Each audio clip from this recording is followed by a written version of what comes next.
Hey kids, Mr. Glenn here. Hope you're well. Now, this is the second part to our lasso. So we're going to go into our lasso tool and have a look at Froggy Two Shoes.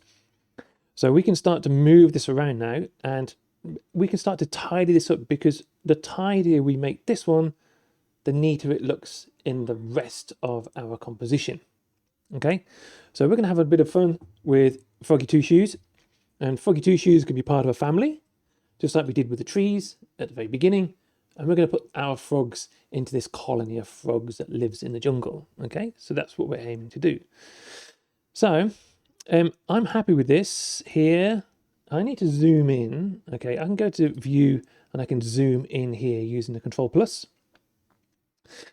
But I prefer the shortcut, which is to hold down with my little finger, Control, and then I like to zoom in like this with my mouse wheel. Okay. So you can see there are bits here just underneath its belly and just around its toes that just need a little bit of tidying. So at the moment it's selected with the handles around the outside. We don't really want to sort of move this around just yet, because we want to tidy it up. So we need to get rid of the deselection here. You can see the marching ants are still around it. So I can go to edit at the bottom, deselect. Okay, like that, or Control D. And I need the eraser. Okay, so the eraser key is on your menus. Okay, and you've got your eraser key. If you look around, you can see that the picture here of the eraser, and it starts with the letter E. So then I can start to erase this with a good size eraser. Okay. So with my eraser, my brush width is at the top here. Okay. So my brush width here, it says 2, which is not really helpful.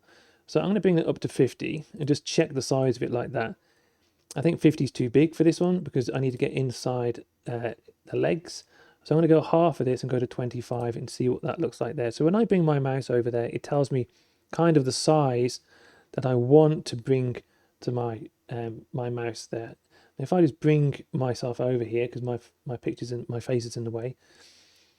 So now I can just very gently with my mouse, I can start to just erase this very neatly. And I'm going to come out of my zoom and I'm going to zoom in myself with my control and mouse wheel, not my magic mouse wheel, like so. And you can see that my eraser is quite large. Okay, so when I bring this over now, it's actually quite large.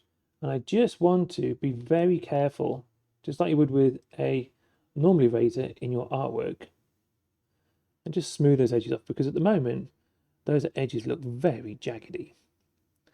Okay, so I'm going to go around this. I'm going to pause my video and just tidy my frog up. Okay, you can pause your video now as well, and you can go and tidy your animal, whatever animal, insect, whatever it is that you've got, and tidy it up, and then come back to me in a second.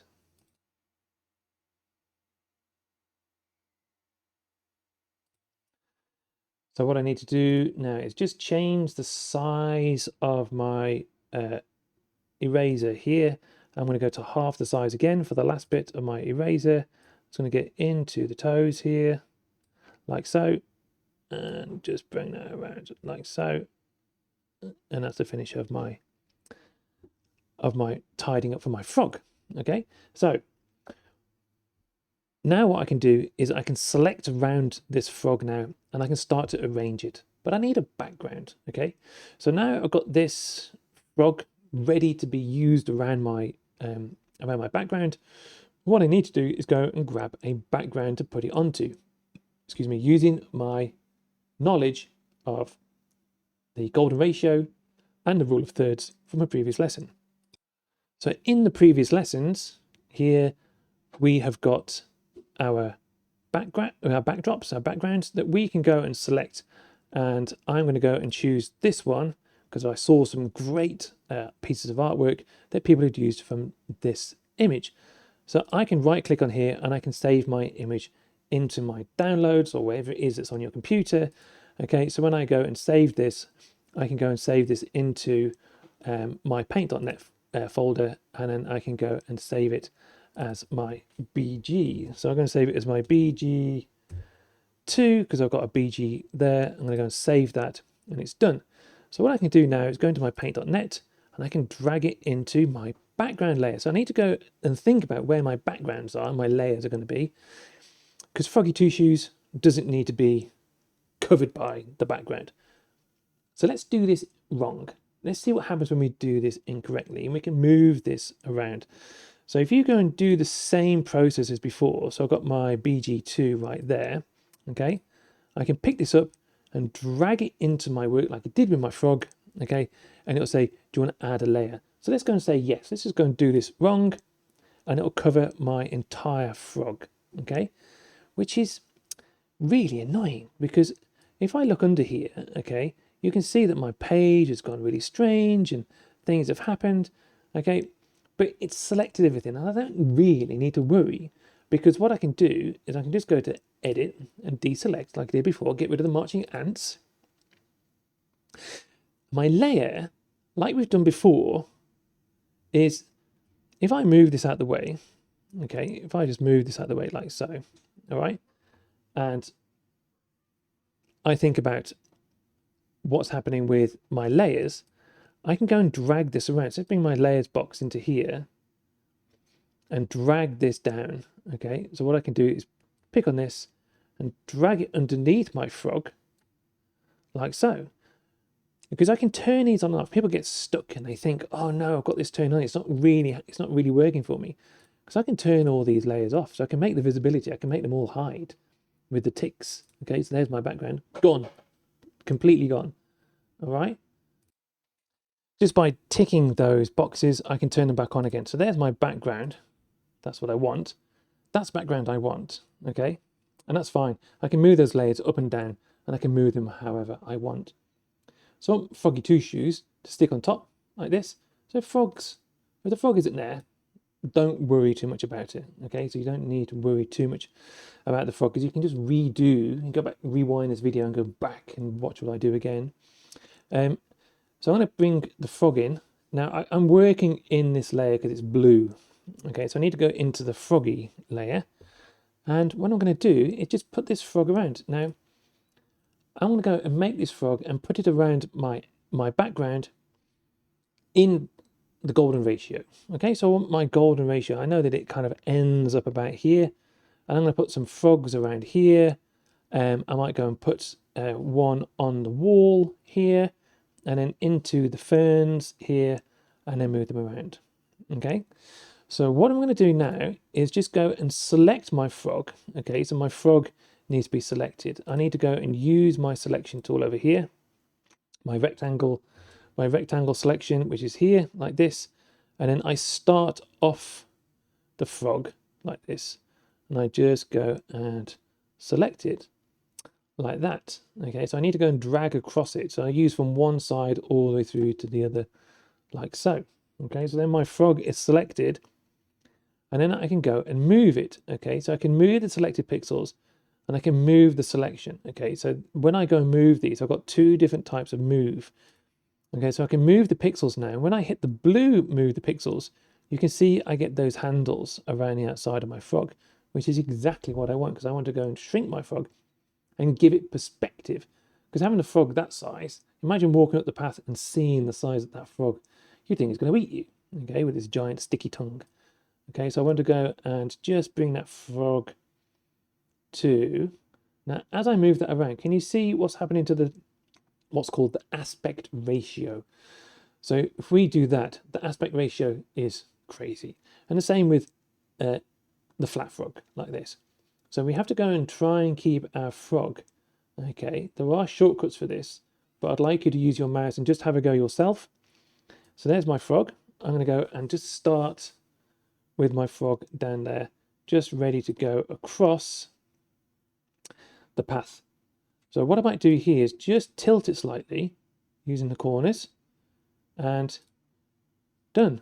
Remembering to deselect now. So I'm going to go and Control D and then edit deselect like that.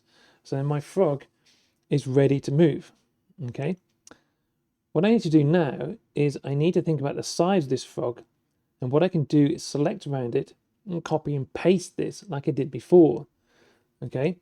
So I can select around it now using my rectangle select. I can edit, I can copy, but this time I'm going to paste in the same layer because I want my frogs to be around this layer. Okay, normally what I would do is I would make different layers for each frog. This is what I would normally do.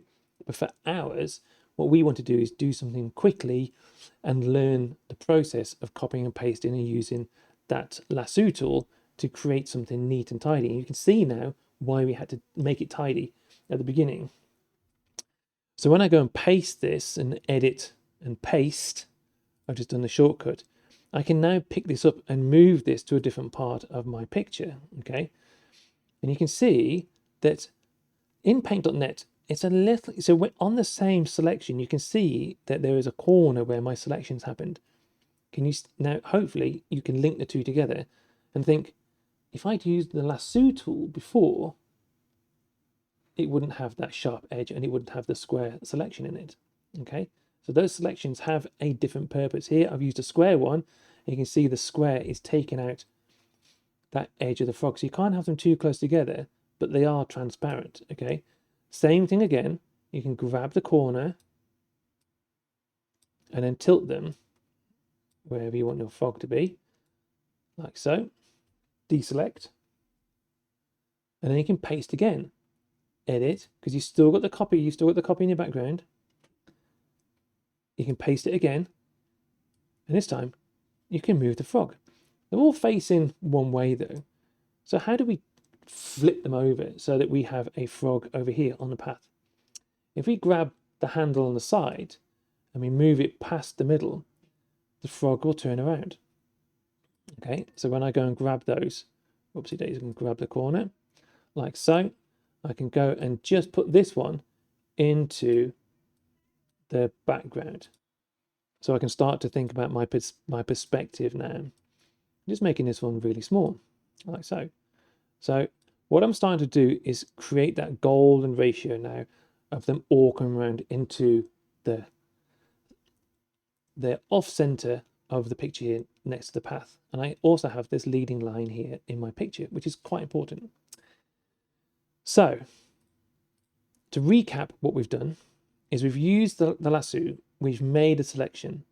That selection can go into a new layer. I called it Froggy Two Shoes, and we're going to go and constantly copy and paste our frogs or any insect, any animal. And then in the end, what you're going to do is just create a new scene using the skills that you've learned. Okay. All right. So those skills of copy, paste in the same layer, moving things around using your selection tools, including your lasso. All right. So get used to using your lasso. Okay. Practice that from the previous lesson and make sure that it's nice and tidy with the eraser. Okay. So you can go and use the eraser as well. Lastly, if you get stuck with your layers, okay, you can turn them on and off and move them up and down, okay? So previous skills was using layers, and here we can move them up and down by dragging them up and down, okay? When you're in your layers, you can turn them on and off, okay? Because if you find that this happens and your frog's huge, you can just turn it off and you can redo it. You can have many, many, many different layers. Okay, so don't worry about that. You can also delete them and start again. Okay, so there's nothing wrong with having only a few frogs here when you come to hand in and showcase this image. All right, so year 5 in this session, continue to use the lasso, practice, get things wrong, break things, restart, and persevere and create something using a very neat lassoed image. All right. As always, good luck.